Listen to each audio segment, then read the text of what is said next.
Okay, so Shoshana will bring it tomorrow. So an optical illusion. So if you don't know, people's minds, people who have phobias with spiders, even they know it's just an illusion and the spider is made out of plastic, they're still not able to touch it. And you don't touch it because it's just a hologram. And they're afraid to go there.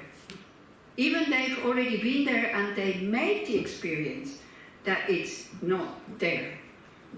This is how strong our habits are. And so you can imagine the grasping at an inherently existing self that we have since beginningless lifetimes. Okay. Will not the ocean of joy that shall exist when all beings are free be sufficient for me? What am I doing wishing for my liberation alone? Yeah, it's easy to understand, is it? So before I was just concerned about my own happiness, maybe some limited number of people.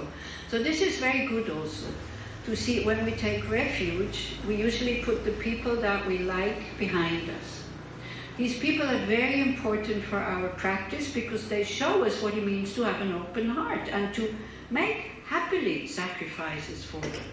Shoshana, if you have to, somebody says, oh, you want to come with me to a wellness hotel, but you have to look after your grandchildren. You look after your grandchildren, there's absolutely no question. And it seems like a sacrifice, but it's not. It just looks for other people who would choose the wellness hotel as a sacrifice. So like this, so we can see these people behind us, and then we think, I don't want to limit myself to these few people, because we feel how it's good for us to have this open heart. And maybe for people who have an open heart, that would even be more strong if you have somebody in your family or in your friends who is an impossible person, maybe a drug addict, maybe an alcoholic, but still you feel my heart is open, and then you feel compassion for that person. And you think, why limit myself to just these few people? That's attachment. Why not widen? And slowly, slowly, we start, we train to be more wide by seeing, will not the ocean of joy that shall exist when all beings are free be sufficient for me? What am I doing wishing for my liberation alone? It's like, of course people fight something, and then kids. When you see children playing together, which is quite rare these days, actually, they are each with their something, and then if there's not one for everybody, then it's a big disaster. So maybe the one who gets it, he's very happily doing that in his corner. The other one is unhappy, but that's not the happiness we want. We want the happiness when everybody is happy. That's what we say. Why? How can you be happy when others are still suffering? Therefore, although working for the benefit of others, I should not be conceited or consider myself wonderful. This is, this is great. And he's so, Shantideva is so, this is from the 8th century. Yeah. And because of the joy there is in solely doing this, I should have no hope for any ripening effect. This is this Israeli thing that you don't want to do anything when you are, when there's something at the end. You say, I don't want to be so calculating. I want to do things out of free will. I want to be good without wanting any result. This is a bit, I'm not saying you personally, but this is a little bit, very often that argument came, when we talk about motivation and all this. At the beginning, often this argument came. I want to be good without any purpose, okay? But it's good to know, therefore all the working for the benefit of others shall not be considered wonderful. So then we're not becoming, I'm the great hero and I'm so wonderful, I'm a Bodhisattva. There we have to be careful. We see everybody else just working for their own benefit, and so we just continue. That's what he says. And because of the joy is in solely doing this, I should have no hope for any ripening effect. Coming again, daily life. When you work somewhere with other people, and you're naturally somebody who you do your job properly, you like what you're doing, but you see everybody around you is kind of avoiding whatever they can avoid. They're not really doing their job. They're not cleaning up their stuff, their things again. And very quickly you start to feel like the friar. So then this would be the verse for you. I have a natural habit of doing my things properly. I'm in a better position than these other people who don't have that natural habit. So instead of criticizing them, I should be happy that I don't have this thing, that I get whatever I can get and I don't give anything. Then you don't feel like the friar. You feel happy that you are not the one who is getting the thing or who is not doing the work. Do you see what I mean? And Tommy is laughing. Why? Are you in a situation like this? But we all have, we always have this feeling, I'm doing so much and the others are not doing. Oh, maybe it's by volunteers in a Dharma group. Yeah, it's like, oh, I'm doing so much and the others are not doing enough. And yeah, so stop this kind of martyr syndrome. It's no good. But yeah, so what kind of syndrome? Martyr. The Polish mother, is like, I am doing so much for my children, they don't repay my kindness. Yeah. But we want to repay the kindness of others. Huh? And I will rest after this. Yeah. Right. So don't think that we're so wonderful, because it's good for you. This is what the Dalai Lama says. If you want to be selfish, be wisely selfish. So I said, once we have understood directly emptiness, we become an Arya Bodhisattva, then we go into 10 grounds, the 10 levels. And so the first level is called the joyous. I think there's so much joy that finally you kind of got this ego out of the way. And a Bodhisattva, apparently, on the first level, just to hear the words, please give, is creating so much joy in him, because, wow, finally somebody wants something. And again, you can have this attitude, because in Dharamsala I used to give to the beggars, instead of giving 1 rupee each day, I would give them every 2 weeks or something 10 rupees, because their joy is much bigger. It's the same amount, right? But their joy is so much bigger, and it's also, then because I lived there, and so they knew me, so when I forgot, they would say, hey, long time you haven't given it. So then I used to, from the change, that's also what I try to do here, I put it aside. So I would always have something to give, and I would put these 10 rupee notes aside, and then I would go down to Maklaganj with this whole bunch, and I couldn't find them. I was so disappointed, I wanted to make this day the day of giving, and they were not there. So finally I found one. I said, where are they? And they said, well, there's a clinic, because they're leprosy people. The clinic is here, so they're all there. And so I gave him the whole bunch and said, can you please distribute it to them? And he said, yes, and he did. So I don't know if he did, if he kept more to himself. I was like, it's okay, but others said, yeah, thank you, we got the money. And so like this, if we want to give, we're happy to find somebody who wants something. But again, if there's like every street corner there is a homeless person and wants something, then of course it becomes difficult. But there's not that many. I've been in Tel Aviv, I go around Tel Aviv quite a bit. There's not that many. And that's much more than before.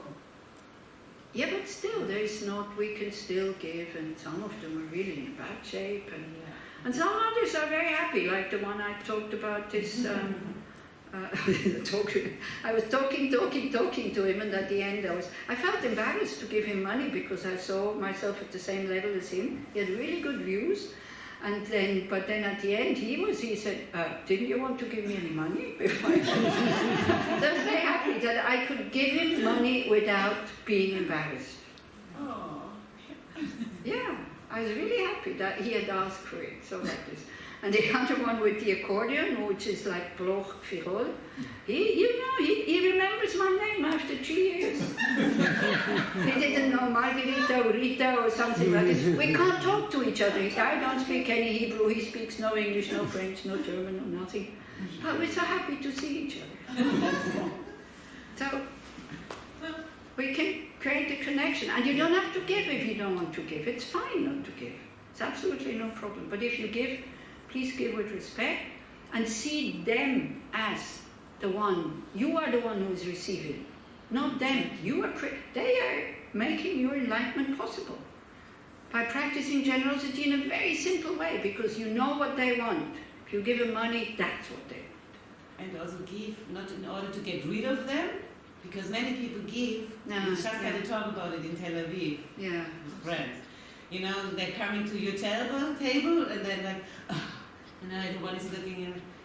And then it's not that, then it doesn't have a good effect on the karma.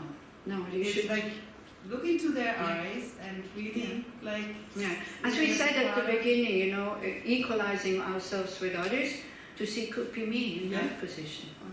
Can you imagine how embarrassing it would be if you lose your telephone and you lose your purse or it gets stolen? You're in the middle of Tel Aviv, you need to go to Bodhisattva. What are you going to do? You will have to ask somebody to pay for a ticket. So if it ever happens, the best way is to, please come with me and buy the ticket for me, because it's really true, because nobody will believe you.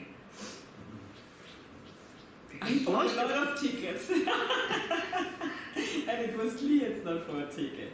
But it's also okay. Yeah, okay.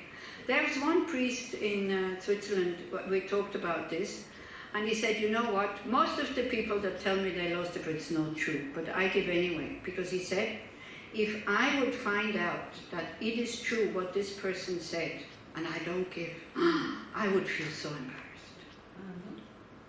And you know, you're not lacking anything if you give something to these people. You know, they're doing it anyway, whether you give or not. You're not responsible for them to stop begging or telling lies and this. Sometimes I even say, you can do with it whatever you want, you know, you don't have to lie to me, it's fine. It's okay. I know, maybe not skillful. Anyway, this is a very personal decision, what you want to do. Then, of course, if you're, for example, in Brussels, it's very difficult because you have all these Muslim ladies with their children, and, you know, in the train station, you give to one. Well, it's like Bulgaria. You have 10, 15 around you, and then it's more difficult. You give one, and then you just say no, politely, and say no, it's okay. Here is easy. And to many of them you can talk, except for one. One is very angry. I don't even dare to look at him anymore. Leora knows him. You remember when we were walking through the streets and he was shouting at me, like, why are you smiling at me? I don't know you. And he did the same when I was out in the street in Rosh Hashanah. We were probably the only ones. And I just dared to look, and he again started shouting some things. I thought, oh, he's still in the same mood. He doesn't want to be disturbed. But the other one saw me on the street the first year of the corona when you didn't come. And he asked me, where is your friend? Yeah, right. Exactly. Anyway. And from some of them you get blessings when you give them some money. Huh? Allah, especially the Muslim. They bless you, Allah, whatever. Yeah, that's So we nice. get more, You know, even so more. I get the blessings from whichever side come. I'm happy to get blessings. Okay, then, therefore, although working for the benefit of others, I should be at this when I'm not wonderful, and because of the joy there is in solely doing this, I should have no hope for any ripening effect. Of course, you never get disappointed. At one point, somebody asked me, why are you so sure that there is enlightenment? I said, I don't know if there's enlightenment, I'm not sure. So what if you find out there is not? And then I said, how am I going to find out? You know, it's like I just keep continuing going on that way. But I feel my life is getting easier and easier and better. The mind is becoming more and more content and happy. And yeah, I mean, as I said, you know, maybe some of you don't know it, since a year and a half, I don't have a place to live. And so many people, you know, invite me to their homes. I mean, how many people have this situation where you don't need your own place, you don't need to pay rent. Somebody go there and then you go there and then you go there, and it's like, how? Well, I didn't create the karma in this life. I don't think so. So there's something ripening from the past. There's such an easy life. People cook for me, feed me. You know, it's amazing. It's really amazing. I don't know how long it will last, but for the moment it's like that. Somebody said, I'm living near the Dead Sea, and 2 days ago in a lone place. If you want to come, you can come. So, must be karma.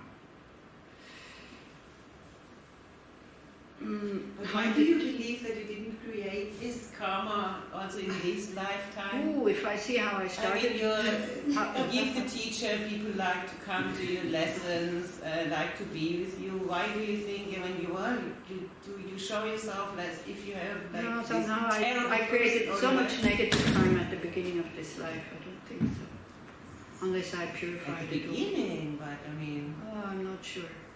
I see other people are really nice and really kind, and they're not having this kind of, openness of people to come. Maybe, but I don't teach in your house, by the way. I'm not giving teachings if I come to your house. Ah, no. I just come to sleep and eat. That's all. So don't have any, don't have any hope there. Therefore, just as I protect myself from unpleasant things, however small, in the same way I should act towards others with a compassionate and caring mind. So again, this is.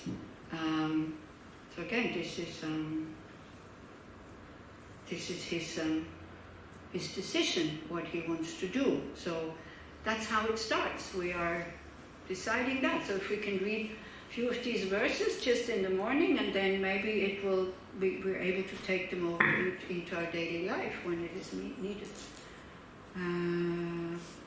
Just as I defend myself from all unpleasant happiness, however small, likewise I shall act for others' sake, to guard and shield them with compassion. So we kind of, we take the perspective of others. Now he starts to exchange himself with others, and this is then the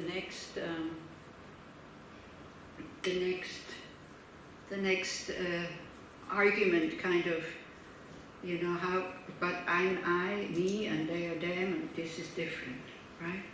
So here it says, although the drop of sperm and blood is alien, so kind of the argument here is missing, but it's what it would be is like, I am me, and this I can touch, and this is how it is, and others, it's Leora, how can I, it's not me, basically. That's the argument. Then he says, although the drop of sperm and blood is alien and in itself devoid of entity, yet because of strong habituation, I recognize and claim it as my I. We say, my body. Now think, at what point was this body your body? When did it become your body? What do you think? Birth. Because before you were one with your mother, it's actually one body. Okay. Is that logic? Like no. No, exactly. And at one point it was a sperm and an egg. Yeah.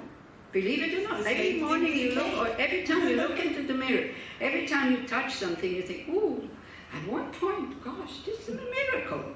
This was a sperm and an egg for my parents. Ooh. Hopefully not. Hopefully you say thank you. No, really, because you can do so much with this human body, right? But if you see, if a mind sees sperm and egg, it's alien, it's not mine, it's not you. Yeah. But then we think, okay, we get cut from the mother. Why not already in the womb? Yeah, so somebody would say already in the womb, but then at what point? At what point is this my body? It developed out of blood and sperm, and it was seen as alien. So, but because we're so habituated to this, to call it my body, then it becomes my body. Yeah, although the basis is quite impersonal. Here it says clearly, drop of sperm and blood, so it's clear what it means. Through constant familiarity, I've come to regard the drops of sperm and blood of others as I. So in the same way, why should I be unable to regard the bodies of others as I? Like to see from their perspective, as others as I. Hence, it is not difficult to see that my body is also that of others. That is so far away. But it's amazing, isn't it? Like the logic behind it is so clear. But our habit is like, whoa, so far away from that.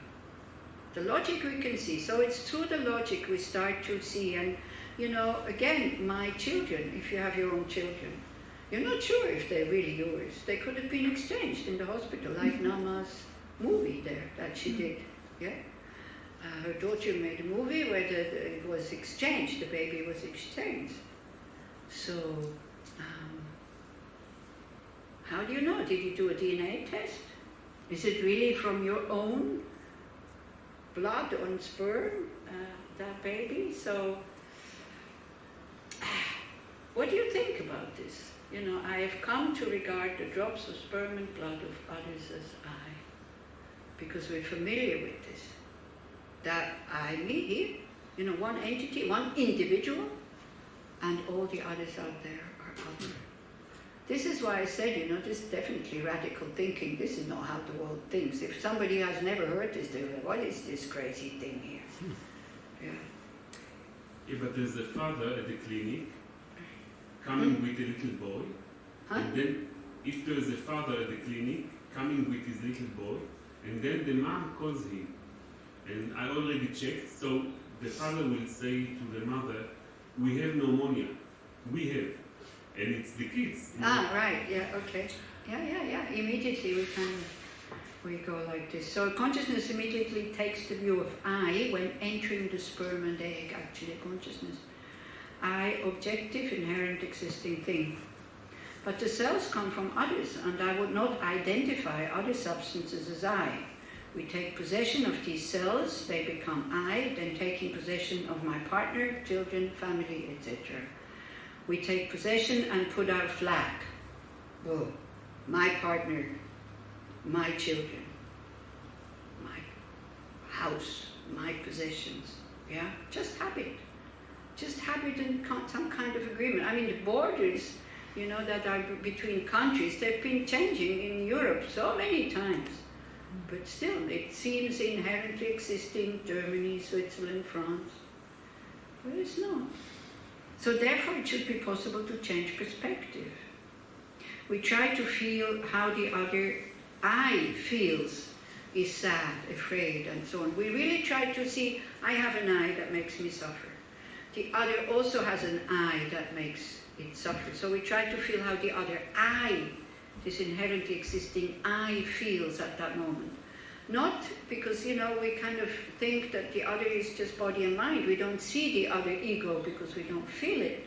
But when we start to see, they also have this I, so therefore, even though the words I said, to me it doesn't seem very bad because it hasn't been addressed to my I, to myself. But how will the other I self feel with these words or whatever? Then it goes even more crazy. So in the same way, why should I be unable to regard the bodies of others as I? Hence it is not difficult to see that my body is also that of others.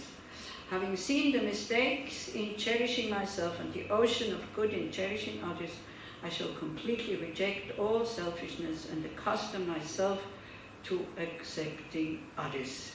And we make a break here, I think. Yeah, is that okay? Because I see people kind of slowly nodding off. Then after the break we do a meditation on self-cherishing, the disadvantage of cherishing self, maybe the advantage of cherishing others, and then maybe even if it's not 4:30, it's okay. Is it? Madam Manager?